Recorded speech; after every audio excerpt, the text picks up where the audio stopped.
Welcome to this Olympic edition of The Breakaway. My name is Ben Holden, and today we are talking 2022 Olympic hockey with Team USA forward Andy Miele. Andy's been a pro since 2011. The same year, he won the Hobey Baker Award at Miami University in Oxford, Ohio, while starring for the Miami Redhawks. He is the only player ever from Miami to win the Hobey Baker as the top NCAA player. He then embarked on his pro career, signing with the NHL's Phoenix Coyotes. He spent time in the NHL with the Coyotes, the Red Wings, the Flyers, before making his way to Europe and eventually to the KHL, where we see him a lot playing for Torpedo. He plays top-line minutes there for head coach David Nemorowski. He also plays on a line with Kenny Agostino. They'll be teammates on the U.S. Olympic hockey team when the games begin in Beijing later in February. And I am now pleased to be joined by U.S. Olympian Andy Miele, who's made his way back to the States from Russia. Andy, it's been a few years, about a decade. It's great to see you. Thanks for your time.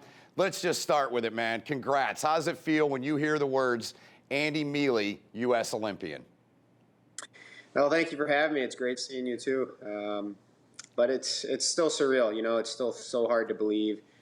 And it's one of the cool things that I've learned along the way so far is when I tell people or people hear that this has happened, their response is bring us home a gold or bring us home a medal. So it's really starting to hit that I'm playing for the country. I'm not just playing, you know, for another team, for myself, for my family. It's for the whole country. And I'm just so excited to represent the country and hopefully bring back a medal. Well, as an American, we're all pulling for you, man. So, well, you've played in a couple different situations that I'll get to a little bit later here in the segment. But the when and the where were you? You got the call, I presume, from John Van Beesbrook, the GM. Take us back to that moment when you got the call that you were officially a U.S. Olympian and part of this team. Yeah, so I was actually on the road in Sochi. We had a game the next day, and obviously with the time change and stuff, it's kind of hard to communicate back home. But I got the call around 10. I was laying in bed watching a movie, and I just saw my phone. It was a Michigan number, so I kind of thought it would be John, and yeah. And it was, and we had a great conversation. Obviously, I was very excited, and Kenny was on the road with us too there, and shot him a text real quick because I knew he was getting the call next, and I said, "Hey, are you still up?" ? And no response from him, so I knew he was on the phone with John at the time. So after he got done, he called me right away, and we talked about it for a little bit, and we just enjoyed the moment, and then obviously I started making the call to my family. Yeah, that was, you know, we've done this more than once. We did a lot of your games in college. We had many interviews over the years. Let's stop right there. I'll phrase it this way. Who was it after your family that you reached out to, that you told that you're obviously elated? Who was it that you reached out to after the family? Man, I don't even know if I remember. I think I called my grandma. She's obviously a huge supporter. My grandfather was a huge supporter of mine who passed away in July. So he also served in the Navy for World War II and the Korean War. So my grandma is just so excited that I get to represent my country just like my grandfather did. So she was one of the first calls. The rest of my family I let know, and my in-laws too. So they were the first group to know. I thank your grandfather for his service. That's really cool. I did not know that. Again, it's been years. Does that has to make it even more special for you, right? It does. And my grandmother actually just sent me today it came here, the flag from his funeral. So I got some goosebumps seeing the flag, and just another example of representing the country that just is very special. That's awesome. Andy Miele's our guest here on The Breakaway, a U.S. Olympian. He'll be part of the hockey team that'll be coached by head coach David Quinn. Andy, I touched on it a little bit. You played in 2 world championships, the one in 2011 after your senior year at Miami. You were one of 3 guys from the NCAA ranks that took part on that team. Tell us about the experience. What was that experience like, those 2 teams you played on in 2011 and then again in 2014? Well, you know, anytime you get to represent your country, it's amazing. And I was a lot younger back then. I didn't understand the magnitude of it. And also, I played a very small role on those teams. I was just so fortunate to be there and happy to be there and experience it. And you get to know so many guys, and, you know, you have some relationships with these guys that you run to down the road. And, you know, you have a small little bond because you represented the country together. And one of the exciting things this year is I think I'll have a little bit bigger role than I did in in those World Championship tournaments. So I'm just excited, and like I said before, just it's so special to represent your country. Yeah. Well, you mentioned the word relationships, and you and I both know we've both been around the game a long time. Hockey's a tangled web. It is about relationships. It's about friendships. It's about line mates. It's about whatever relationship it is. So with that said, did you and Kenny Agostino know each other before you became teammates? We didn't. We had a couple conversations because we have some mutual friends. Like you said, it's a tangled web. Mm-hmm. And he called to kind of get some ideas for when it came to not really negotiating with Torpedo, but just little things with like equipment and stuff and the coaches and everything and just day-to-day life. So we had a small relationship build up before we actually met heading to Moscow. So it started pretty early on, which was great. And we actually weren't line mates right away in season. So it took probably about 10 games for them to put us together. And then the chemistry just continued to build on from there. Yeah, it's been fun to watch you guys just get after it over there when we've had your games here on portable TV. Playing in this league, it's a long story that we're going to dive into, but I want to stay kind of with the theme with Kenny. And we've talked about, we're doing a lot of these segments leading up to the Olympics. We've talked, obviously the Russian team, they have the most familiarity of any of the teams, let's be honest, because a lot of those guys are teammates. Like yourself, they're all pros. It's a little different for your team, what we're going to get into. Do you foresee, or have you been told at this point that you and Kenny will be together? Because oftentimes, as we know, coaches don't necessarily look for three. They look for two on a line. What can you share about that, maybe in any conversations maybe you've had with David Quinn or any of the other management? Yeah, we haven't really talked about lines yet. I'm kind of expecting to be with Kenny on a line just because it's a short tournament. You need to win right away, and we already have a chemistry that doesn't need time to build. So another guy I played with in juniors was O'Neill. So I had past history of chemistry with him, and I think we could be a pretty deadly line together. But we got so many good players on our team. I'm sure there's a million different combinations. But just to have that familiarity going into the games right away will be great to have, and also just a sense of comfort and relaxation that maybe the nerves won't be as high. Yeah, I'll send the coach a text and just say, all right, here's one line, put these guys together. How long, all kidding aside, how long did you play with Brian O'Neill, plays for Joker in the same league you do in the KHL. How long did you guys play together in junior? So we played a season together. I had a weird career. I ended up leaving halfway through the season to go to college.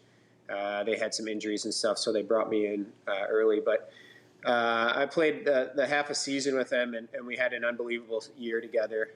That was my best year of juniors by far, and a big reason of that was because of him. So I was just excited that we were both going to possibly have the opportunity to play again together when I saw the roster. You're probably tired of hearing this because you've heard it your entire career, I presume. And I'm sure you know where I'm going with this. The undersized guy. But you and Brian, for undersized guys, you guys both play the game so big for your respective teams. You did in college. You've done it through your pro career. What's the key to being a 5'7", 5'8" guy playing this game with the speed and the size of the bigger guys you play against?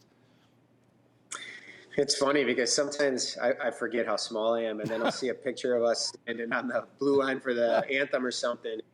Wow, I am really small. But I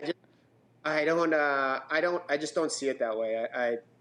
I like to prove to myself and to other people that physically I can compete with anyone, no matter what their size is. And I think that's been a huge benefit for me and Brian that we can do that because, I mean, neither of us are the most skilled guys in hockey. We have good skill, but I think our determination and work ethic is what really carries us. And I think that kind of speaks for why we're still playing at such a high level at our age. Yeah, no doubt about it. Another guy that I learned that you were teammates with years ago, before either one of you got to college, before I knew who either one of you were, and now I know you both fairly well, doing a lot of games, college and pro, is Steve Kampfer.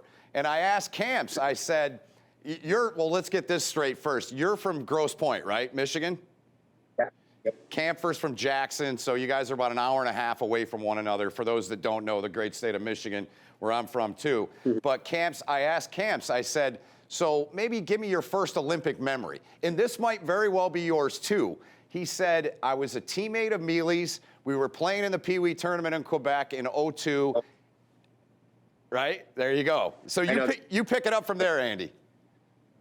Yeah, we were sitting at a dinner. I think it was a fondue restaurant, if I'm correct. And I can't remember I don't remember what game it was. I just remember Mr. Pomish, it was Evan Pomish's dad, came in with the score. I don't know where he got it from because I don't even think cell phones were a thing back then. But he came in and told us the score, and the whole room erupted cheering. I can't remember if we beat Russia or Canada, or I don't remember who we beat, but I just remember us all cheering and being excited about that. That's pretty cool that you brought that memory back to me. Well, I mean, I'm just trying to help, man. You know that, and Steve told me that. I hope that's the same story. What's that? I hope that's the same story. It is. It's very, yes, it is exactly the same story. So there's the familiarity with some of those guys.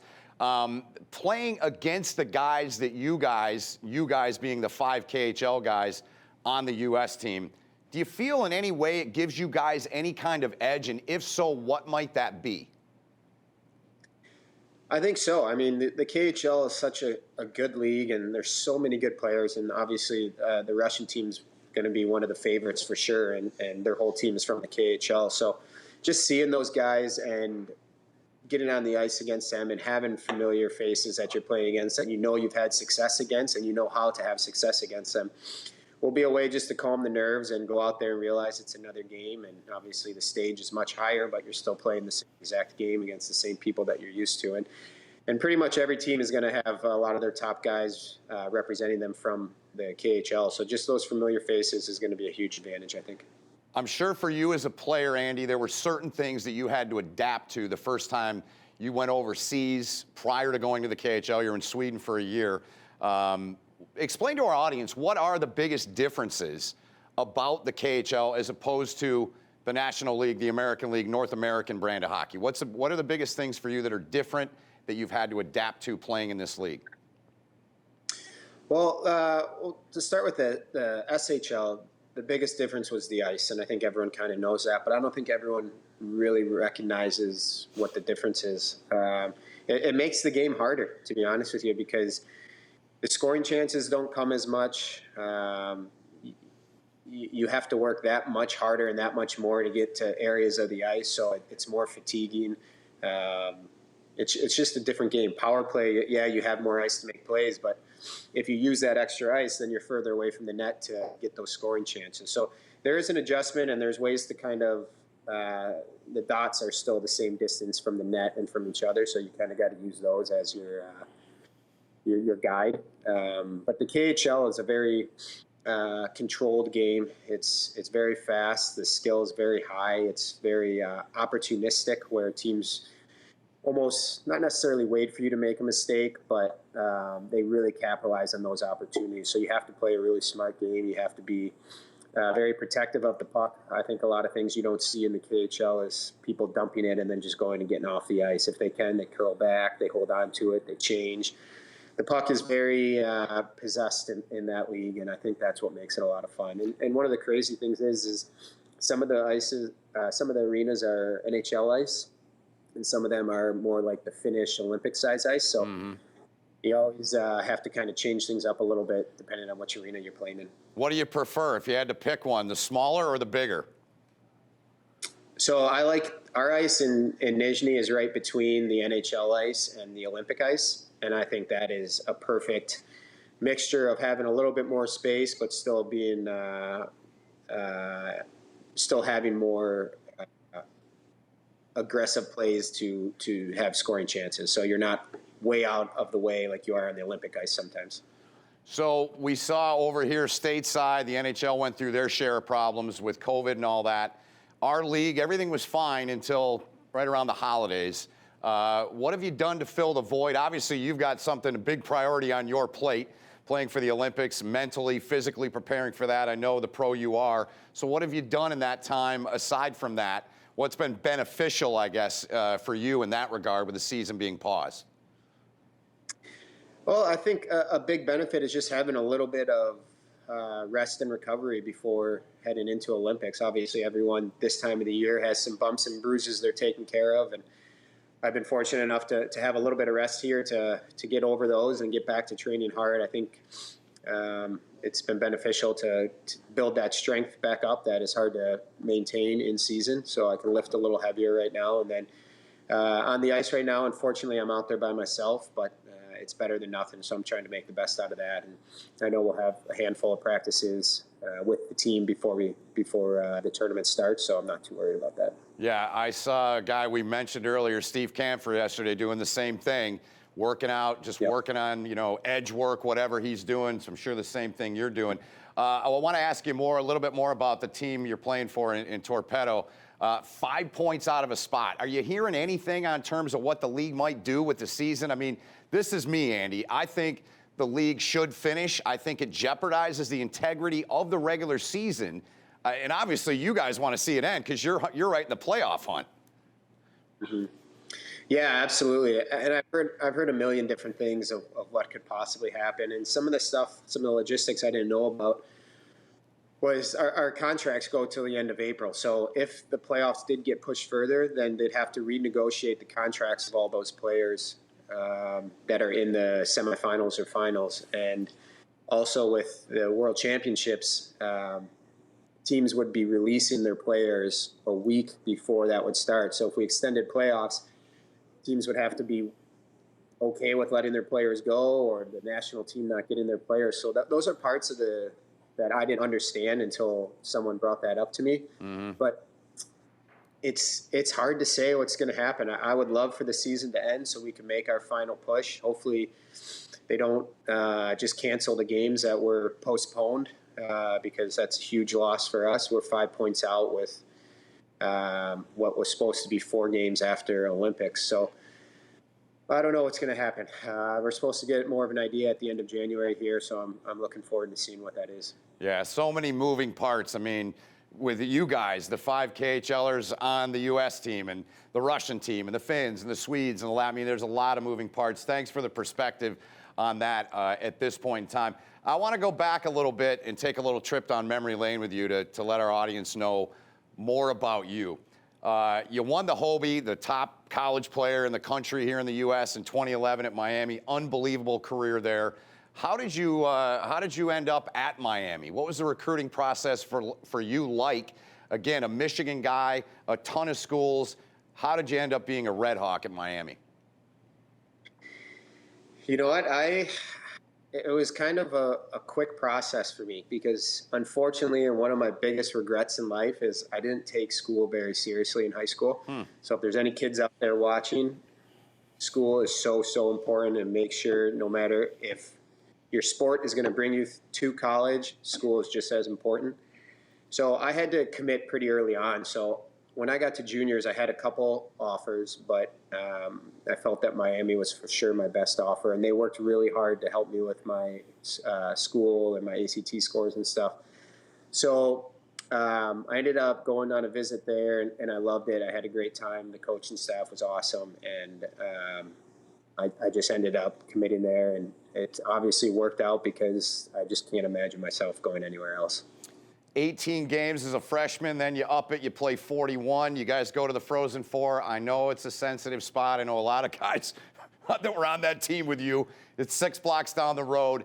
But the point I want to get to is you get to a couple of Frozen Fours. I'll never forget the 2010 one. Alden Hirschfeld is all I'll say. He sent you guys on to Detroit. So, and earlier I referenced that Andy is basically a Detroit guy from Grosse Pointe. It's right up Jefferson from Detroit.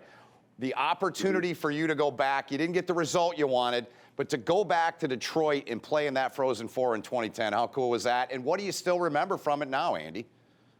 Yeah, I'll give a shout out to Alden real quick since you brought his name up. He was such a clutch player, and I remember that goal against Michigan. You could always rely on him in the big moments, so that was awesome. But that whole year, I was just so excited to have the opportunity to go home and play in front of a bunch of family and friends, and in a situation that's never been done before with college hockey, from my understanding. It wasn't an outdoor game, but it was the feel of an outdoor game minus the weather. Yeah. But, I've been to that stadium to watch the Lions play, so it was just so cool to be able to do that. We obviously did not get the outcome we were looking for. We were a very good team that year, and that's one of the great things and one of the unfortunate things about college playoffs is any team can win on any night, and it's not always the best team that advances on. So we saw that my sophomore year when we went to the finals, but to be able to play in Detroit in front of family and friends at such a high level and such an important game was a great experience and something I always still talk about with friends and family. Yeah, I mentioned the coach you played for, Rico Blasi, who's now the head coach at St. Thomas in Minnesota, back in the old league you played in, back in the heyday, man, the CCHA. And the point is this, Andy. It started a little bit before you got there, you and your group and all the guys, Riley Smith and, Martinez, Alec Martinez, so many guys, and I know I'm missing guys, and you can certainly add to them. But looking back, it's interesting to hear you talk about when you were in school, hey, I should have probably taken it a little more seriously. I'm sure as you've gotten older, you've had a chance to reflect on that, to be a part of really, your group was really the stamp that Miami program. How much pride do you have in that looking back now? It's amazing. And, it's funny, when I first heard that Miami was looking at me, I was in midget major, I believe it was. And I remember not knowing much about the school and looking at them in the standings, and I was like, wow, they're in last place. I'm having a pretty good year. This is the only school that is interested in me. But then the more I hear about them and the more I hear about the coaching staff and what they were building there, and then that year I went there, I think like the first year that they were really good. They were first in the nation.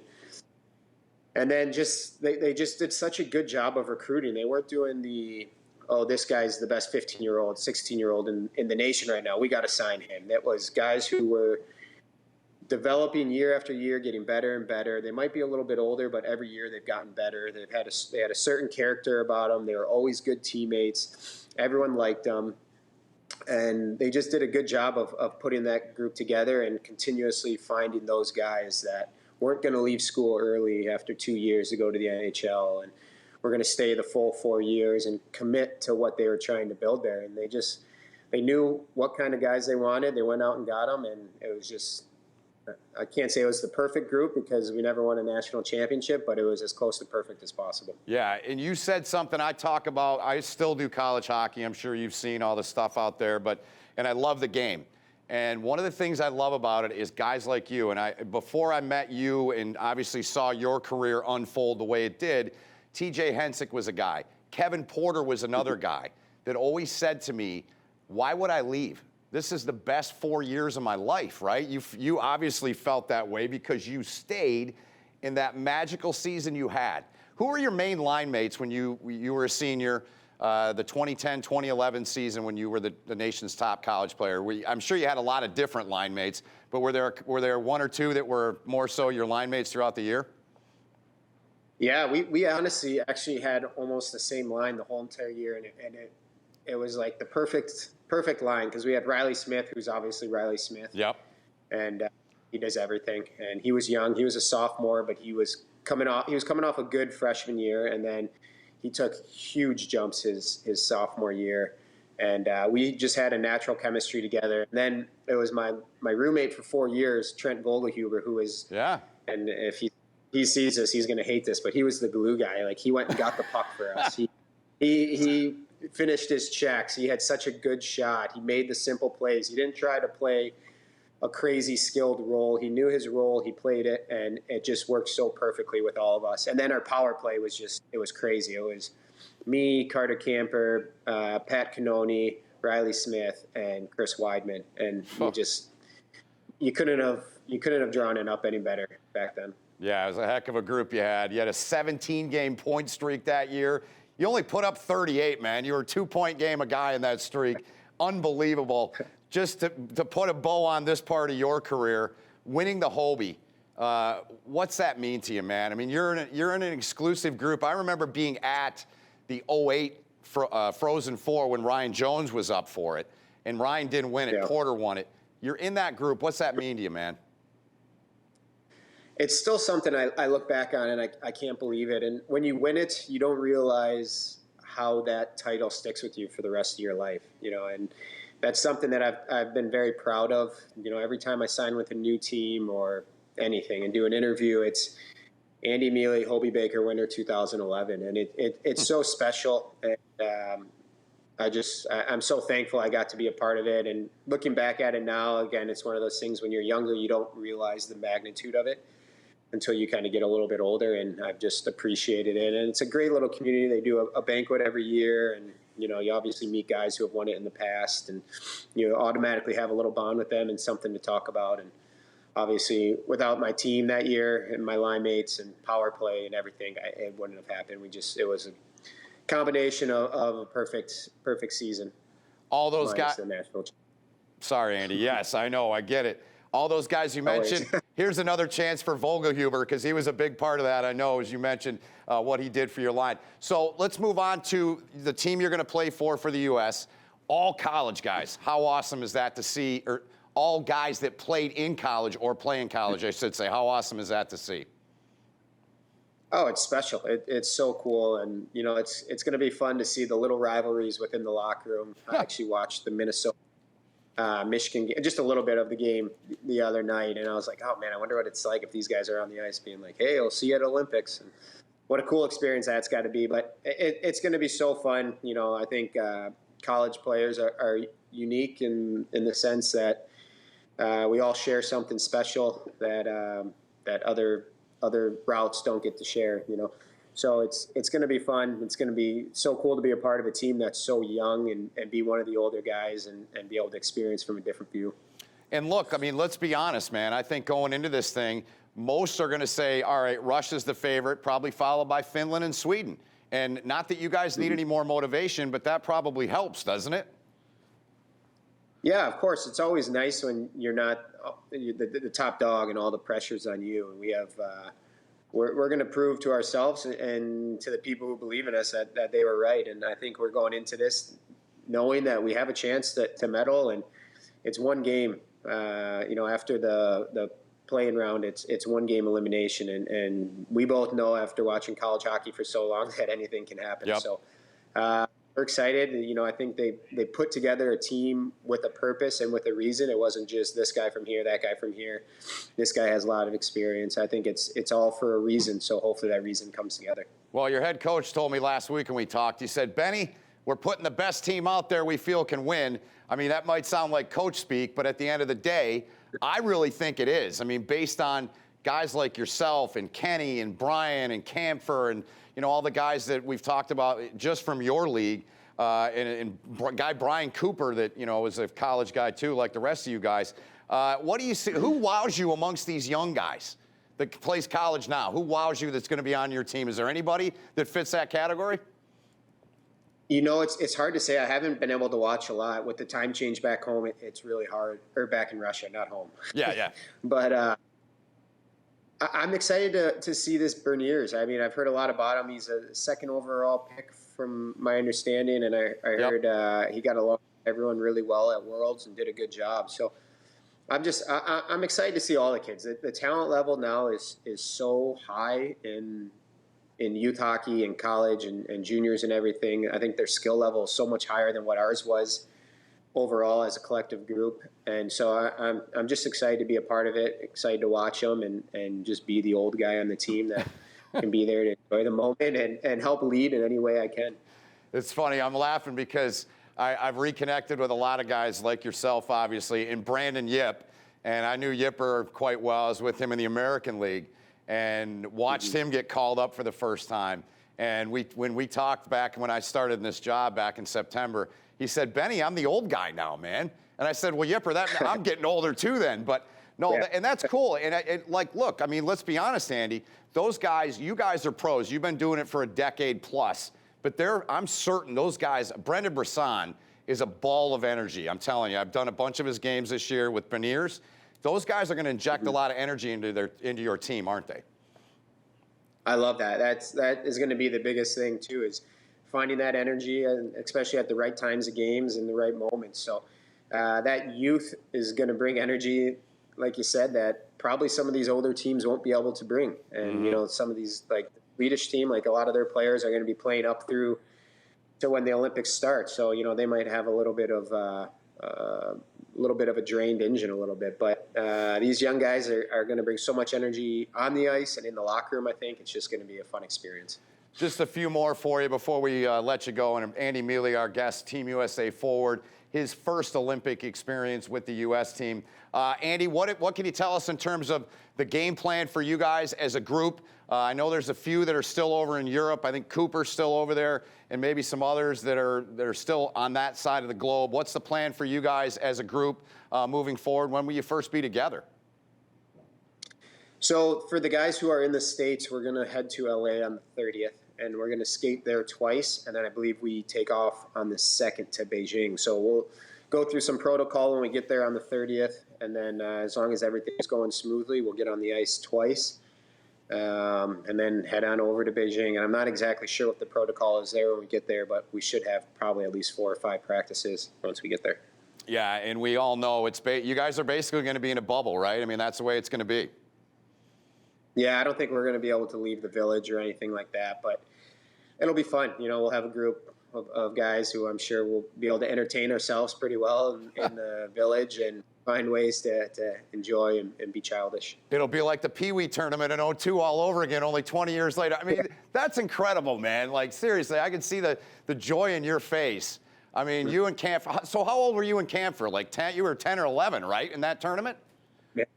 Yeah, and that wasn't even our first tournament together. We started even younger than that. It's pretty crazy how it's all worked out. Like, he reached out to me this summer because he was coming over to the KHL, and we started talking, and then we just honestly probably have talked once or twice a week since he's signed. So it's just crazy how we rekindled a relationship, and then now we're representing our country together in the ultimate tournament. So it's just crazy how things work out sometimes. That's awesome. 2 quick ones for you, and I'll let you go. Your favorite U.S.-born hockey player that you idolize, that you still like, who is it? It would have to be Pat Kane. And unfortunately, he's the same age as me. But I played with him on Honey Baked my sophomore year of high school. And I've always been a fan of him ever since playing with him. He's an unbelievable hockey player. He's so much fun to watch, so dynamic and electric out there.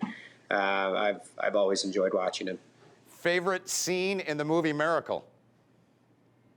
Ooh.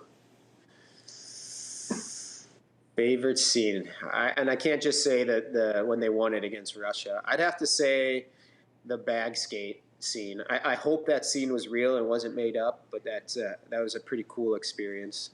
That would be a pretty cool experience to be a part of for a team building aspect. No question about it. I'm sure that's happened to you in your career at some point, hasn't it? The Herbies? It has. It has. Unfortunately, I wasn't the guy that stood up and said what team I played for that got the backstage.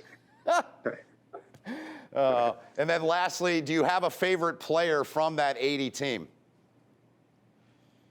Ooh.